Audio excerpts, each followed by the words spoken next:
ಲೋಕಸಮರದಲ್ಲಿ ಅದರಲ್ಲೂ ಮಂಡ್ಯ ಲೋಕಸಭಾ ಚುನಾವಣಾ ರಣಕಣದಲ್ಲಿ ದಿನದಿಂದ ದಿನಕ್ಕೆ ಮಂಡ್ಯ ಪಾಲಿಟಿಕ್ಸ್ ಒಂದು ರೀತಿ ನಿಗಿ ಕೆಂಡವಾಗಿ ಹೊಳಿತಾ ಇದೆ. ದೋಸ್ತಿಗಳಿಗೂ ಮತ್ತು ಸುಮಲತಾ ಅವರಿಗೂ ಅಂಬರೀಷ್ ಅವರ ಹೆಸರೇ ಬಂಡವಾಳನ ಅಂತ ಅನಿಸ್ತಾ ಇದೆ. ಇದೀಗ ಬರ್ತಿರುವ ಈ ಕ್ಷಣದ ಬೆಳವಣಿಗೆ, ಎಲೆಕ್ಷನ್ ಬ್ರೇಕಿಂಗ್ ನ್ಯೂಸ್.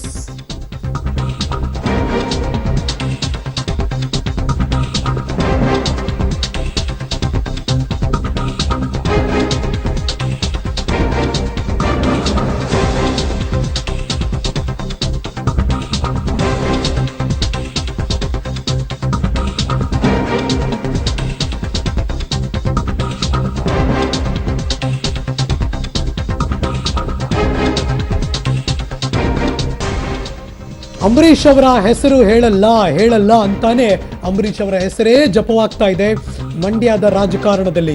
ಅಂಬರೀಷ್ ಅವರಿಗೆ ನಾನೇನು ಮಾಡಿದ್ದೀನಿ ಅನ್ನೋದನ್ನೇ ಸುಮಲತಾ ಹೇಳ್ಕೊಳ್ಳಲಿ. ಅಂಬರೀಷ್ ಅವರ ಸಮಾಧಿ ಮುಂದೆ ನಿಂತು ಸುಮಲತಾ ತಮ್ಮನ್ನು ತಾವು ಕೇಳ್ಕೊಳ್ಳಿ.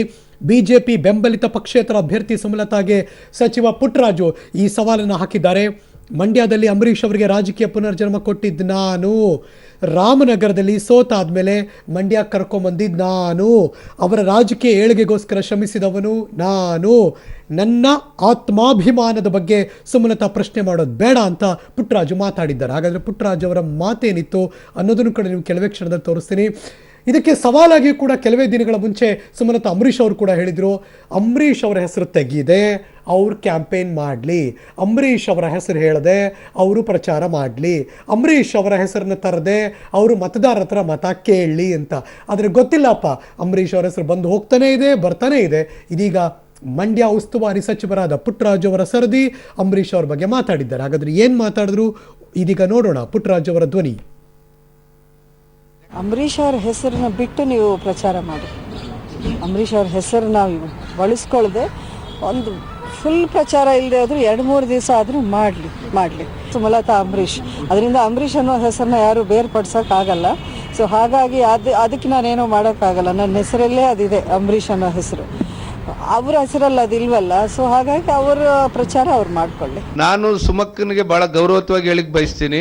ನೆಕ್ಸ್ಟ್ ಅಂಬರೀಷ್ ಅಣ್ಣವರ ಸಮಾಧಿ ಪೂಜೆ ಮಾಡಕ್ ಹೋದಾಗ ಅಲ್ಲಿ ನಿಂತ್ಕೊಂಡು ಕಣ್ಣು ಮುಚ್ಕೊಂಡು ಪುಟ್ಟರಾಜ್ ಅವರು ರಾಜಕೀಯವಾಗಿ ನನ್ನ ಕುಟುಂಬಕ್ಕೆ ಏನೇನು ಸಹಾಯ ಮಾಡಿದ್ದಾರೆ ಅಂತಕ್ಕಂಥದನ್ನ ಅವರಲ್ಲಿ ಅಂಬರೀಷ್ ಅಣ್ಣ ಮುಂದೆ ಕೇಳಲಿ.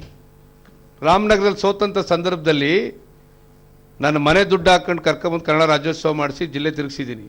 ನೀವು ಇಲ್ಲೇ ನೆಕ್ಸ್ಟ್ MP ಕ್ಯಾಂಡಿಡೇಟ್ ಆಗಬೇಕು ಅಂತ ಮಾಡಿದ್ದೀನಿ. ರಾಜಕೀಯ ಪ್ರವೇಶ ಮಂಡ್ಯದಲ್ಲೇ ಮಾಡಬೇಕು ಅಂತ ಹೇಳಿದ್ದೀನಿ. 95-96ರಲ್ಲಿ ಬೈ ಎಲೆಕ್ಷನ್ ಏನು ಸುತ್ತರು ದೇವೇಗೌಡರ ಸ್ಥಾನಕ್ಕೆ ನಿಂತು ಸೋತ್ರಲ್ಲ, ಅವರು ಯಾವತ್ತೂ 99ರಲ್ಲಿ ನನ್ನ ರಾಜಕೀಯವಾಗಿ ನಾನು ಮಂತ್ರಿ ಮಾಡ್ತೀನಿ ಬಾ, SM ಕೃಷ್ಣ ಅವ್ರು ಮುಖ್ಯಮಂತ್ರಿ ಆಯ್ತಾರೆ, ನನ್ನ ಜೊತೆ ಬರಬೇಕು ಅಂತೇಳಿ ನನ್ನ ಹಿರಿಯ ಪತ್ರಕರ್ತಿದ್ದಾರಲ್ಲ ಡ್ಯಾಮ್ ಮೇಲೆ ಕರೆದ್ರು. ನಾನು ರಾಜಕೀಯವಾಗಿ ಜನ್ಮ ಕೊಟ್ಟಿರೋ ದೇವೇಗೌಡರು ಬಿಟ್ಟು ಬರೋ ಪ್ರಶ್ನೆ ಇಲ್ಲ, ನಿಮ್ಗೆ ಒಳ್ಳೇದಾಗಲಿ ಹೋಗಿ ಅಂತ ಹೇಳಿ ಕಳಿಸ್ತೆ. ಅವ್ರು ಬೇಜಾರು ಮಾಡ್ಕೊಂಡು ಹೋದ್ರು. ಆದರೂ ಅವನು ನಿಯತ್ತನ ಪುಟ್ಟರಾಜು ಬಿಡಿ ಅನ್ನೋತಕ್ಕಂಥ ಮಾತೇಳಿ ಚಲುವರಾಯ ಸ್ವಾಮಿನ ನಾನೇ ಲೀಡ್ ತಗೊಂಡು ಚುನಾವಣೆ ಮಾಡಿದೆ. ನನ್ನ ಪಾಂಡುಪುರ ಆ್ಯಂಡ್ ಹಳೆ ನನ್ನ KR ತಾಲೂಕಿನ ಚೀಳೇರಿ ಕ್ಷೇತ್ರದಿಂದ 12,000 ಲೀಡ್ ಕೊಟ್ಟು 22,000 ಗೆಲ್ಲಿ ಕಾರಣ ಅದೇ. ಅದು 2ನೇ ದಿನಕ್ಕೆ ನನ್ನ ಮನೆ ಕರೆದು ಜೊತೆಲಿ ಊಟ ಮಾಡಿದ್ರು. ನನ್ನ ಮಗ ನೀನು ನಿಯತ್ ಅನ್ಕಣ ನೀನಲ್ಲೇ ಅಂತ ಹೇಳಿ. ಆತ್ಮಾಭಿಮಾನದ ಬಗ್ಗೆ ಸುಮಲತಕ್ಕವ್ರು ಮಾತಾಡ್ತಕ್ಕಂಥ ಅಗತ್ಯ ಇಲ್ಲ. ಈ ಬೆಳವಣಿಗೆಗಳ ಬಗ್ಗೆ ಮತ್ತಷ್ಟು ಮಾಹಿತಿ ನನ್ನ ಸಹೋದ್ಯೋಗಿ ಮಂಡ್ಯದಿಂದ ಸಂತೋಷ್ ದೂರವಾಣಿ ಸಂಪರ್ಕದಲ್ಲಿ. Good afternoon Santosh. ಸಂತೋಷ್, ಧ್ವನಿ ಕೇಳಿಸ್ತಾ ಇದೆಯಾ? ಕೇಳಿಸ್ತಾ ಇದೆ, ಹೇಳಿ. ವ್ಯಕ್ತಿಯಾಗಿ ಅಂಬರೀಷ್ ಅವರು ನಮ್ಮ ಜೊತೆ ಇಲ್ಲ, ಆದರೆ ಅವರ ಮಾತು, ಅವರ ಹೆಸರು ಜೀವಂತವಾಗಿದೆ ಈ ಕ್ಷಣಕ್ಕೂ. ಯಾಕೆಂದರೆ ಈ ಮಟ್ಟದಲ್ಲಿ ಅವರ ಹೆಸರು ಓಡಾಡ್ತಾನೆ ಇದೆ, ಅವ್ರ ಬಗ್ಗೆ ಮಾತಾಡ್ತಾನೆ ಇದ್ದಾರೆ ಎಲ್ಲರೂ ಕೂಡ. ಹೌದು ಹರೀಶ್, ಯಾಕಂದ್ರೆ ಮಂಡ್ಯದ ಗಂಡು ಅಂದ್ರೆ ನೆನಪಾಗ್ತಕ್ಕಂಥದ್ದೇ ಅಂಬರೀಷ್ ಅವರು. ಅಂಬರೀಷ್ ಅವ್ರು ಇಲ್ಲದೆ ಇದ್ರು ಕೂಡ ಅವರ ಹೆಸರು ಮಾತ್ರ ಜಿಲ್ಲೆಯಲ್ಲಿ ಇವತ್ತು ಕೂಡ ಓಡಾಡ್ತಾನೆ ಇದೆ. ಅದರಲ್ಲೂ ಕೂಡ ಲೋಕಸಭಾ ಚುನಾವಣೆ ಘೋಷಣೆ ಆದ ನಂತರ ಅಂಬರೀಷ್ ಅವರ ಹೆಸರು ಅತ್ಯಂತ ಹೆಚ್ಚಿನ ಚರ್ಚೆಗೆ ಬರ್ತಾ ಇದೆ ಅಂತಾನೆ ಹೇಳ್ಬೋದು. ಇವತ್ತು ಕೆಲವು ದಿನಗಳ ಹಿಂದೆ ಸುಮಲತಾ ಅವರು ಪುಟ್ಟರಾಜು ಅವರಿಗೆ ಸವಾಲು ಹಾಕಿದ್ರು. ಅಂಬರೀಷ್ ಇದ್ದಾಗ ಯಾರ್ಯಾರೆಲ್ಲ ಏನೇನು ಸಹಾಯ ಪಡೆದಿದ್ದಾರೆ ಅನ್ನೋದ್ರ ಬಗ್ಗೆ ಅದನ್ನ ನೆನಪಿಸ್ಕೋಬೇಕು ಅಂತೇಳಿ ಹೇಳಿದ್ರು. ಆದ್ರೆ ಅದಕ್ಕೆ ಮರು ಸವಾಲನ್ನ ಪುಟ್ಟರಾಜು ಕೂಡ ಹಾಕಿದ್ದಾರೆ. ನಾವು ಕೂಡ ಅಂಬರೀಷ್ಗೆ ಸಹಾಯ ಮಾಡಿದ್ದೇವೆ, ಅದನ್ನ ಅಂಬರೀಷ್ ಅವರ ಸಮಾಧಿಯ ಮುಂದೆ ನಿಂತು ಅವರದನ್ನ ಕೇಳಬೇಕು ಅಂತಕ್ಕಂಥ ಒಂದು ಮಾತನ್ನ ಹೇಳಿದ್ದಾರೆ. ಮತ್ತೆ ಅಂಬರೀಷ್ ಅವರನ್ನ ಜಿಲ್ಲೆಗೆ ಕರೆತಂದಿದ್ದೆ ನಾನು, ಇದ್ರ ಬಗ್ಗೆ ಸುಮಲತಾ ಅವರು ತಿಳ್ಕೊಂಡ್ರೆ ಒಳ್ಳೇದು ಅನ್ನೋ ನಿಟ್ಟಿನಲ್ಲಿ ಅವರು ಪುಟ್ಟರಾಜು ಅವರು ಮಾತನಾಡಿದ್ದಾರೆ. ಮತ್ತೆ ಈ ಹಿಂದೆ ಚುನಾವಣೆಗಳು ನಡೆದಂತ ಸಂದರ್ಭದಲ್ಲಿ ಅಂಬರೀಷ್ ಕಾಂಗ್ರೆಸ್ ನಲ್ಲಿದ್ರು, ನಾವು JDS ನಲ್ಲಿದ್ರು ಕೂಡ ಎಷ್ಟೇ ಗಲಾಟೆ ಆದ್ರೂ ಕೂಡ ಚುನಾವಣೆ ಮುಗಿದ 2 ದಿನದಲ್ಲಿ ಒಂದಾಗ್ತಿದ್ದು. ಈ ಹಿಂದೆ ಅಂಬರೀಷ್ ಅವರು ಸೋತಂತ ಸಮಯದಲ್ಲಿ ಸೋತ 2 ದಿನಕ್ಕೆ ಒಟ್ಟಿಗೆ ಕುಳಿತು ನಾವು ಊಟ ಮಾಡಿದ್ದೇವೆ. ಆದ್ರೆ ಇವತ್ತು ಆ ಪರಿಸ್ಥಿತಿ ಇಲ್ಲ ಅಂತಕ್ಕಂಥ ಒಂದು ಬೇಸರವನ್ನು ಕೂಡ ಇದೇ ಸಂದರ್ಭದಲ್ಲಿ ಸಚಿವರು ವ್ಯಕ್ತಪಡಿಸಿದ್ದಾರೆ ಹರೀಶ್.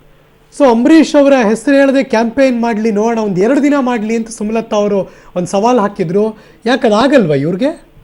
ಹರೀಶ್, ಇಲ್ಲಿ ಜಿಲ್ಲೆಯಲ್ಲಿ ಏನಾಗ್ತಾ ಇದೆ ಅಂದ್ರೆ ಸವಾಲು ಮತ್ತೆ ಪ್ರತಿ ಸವಾಲು ಇವೆರಡರ ಮಧ್ಯೆ ಅಂಬರೀಷ್ ಹೆಸರು ಸತತವಾಗಿ ಬರ್ತಲೇ ಇದೆ ಅಂತಾನೆ ಹೇಳ್ಬೋದು. ಯಾಕಂದ್ರೆ ಒಂದು ಭಾಗದಲ್ಲಿ ಅಂಬರೀಷ್ ಕಡೆಯವರು ಎಲ್ಲರೂ ಕೂಡ ಹೇಳ್ತಾ ಇರೋದು ಅಂಬರೀಷ್ ಅವರ ಸಹಾಯದಿಂದಲೇ ಇವತ್ತು ಜೆಡಿಎಸ್ ಮಂಡ್ಯದಲ್ಲಿ ಇಷ್ಟು ಪ್ರಬಲವಾಗಿರೋದಕ್ಕೆ ಕಾರಣ ಅಂತ ಹೇಳ್ತಿದ್ದಾರೆ. ಈ ಹಿನ್ನೆಲೆಯಲ್ಲಿ ಜೆಡಿಎಸ್ನವರು ಅದಕ್ಕೆ ಟಾಂಗ್ ಕೊಡೋ ನಿಟ್ಟಿನಲ್ಲಿ ಅಂಬರೀಷ್ ಹೆಸರನ್ನ ಅನಿವಾರ್ಯವಾಗಿ ಬಳಸ್ತಾ ಇದ್ದಾರೆ. ಯಾಕಂದ್ರೆ ಅಂಬರೀಷ್ ಅವರನ್ನ ಬೆಳೆಸಿದ್ದು ನಾವು ಅನ್ನೋ ನಿಟ್ಟಿನಲ್ಲಿ ಇವತ್ತು ಪುಟ್ಟರಾಜು ಅವರು ಮಾತನಾಡಿದ್ದಾರೆ.